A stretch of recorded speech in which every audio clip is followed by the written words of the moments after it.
ஏதென் தோட்டத்திலிருந்து வெளியேற்றப்பட்ட பிறகு ஆதாம் மற்றும் ஏவாள் புதிய அறியாத உலகில் வாழ்க்கையை ஆரம்பிக்க வேண்டியது.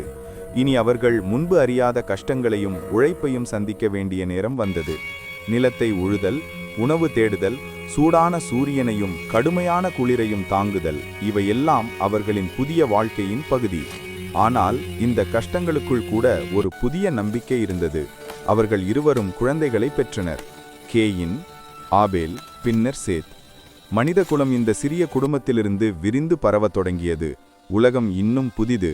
சோதனைகளும் இருந்தன, தவறுகளும் நடந்தன, ஆனால் வளர்ச்சியும் நடந்தது. ஆதாம் ஏவாள் தங்கள் தவறுகளின் விளைவையும் தேவனின் கருணையையும் குழந்தைகளுக்கு கற்றுக் கொடுத்தனர். மனிதன் உழைப்பில் வாழ வேண்டும், ஆனால் நம்பிக்கையுடன் முன்னேறினால் வாழ்க்கையில் ஒரு புதிய துவக்கம் எப்போதும் இருக்க முடியும் என்று அவர்கள் உணர்ந்தனர். இந்த நாளில் இருந்து மனித வரலாறு தொடங்கியது. கஷ்டத்திலும் நம்பிக்கை, தண்டனையிலும் கருணை இருக்கும் பயணம்.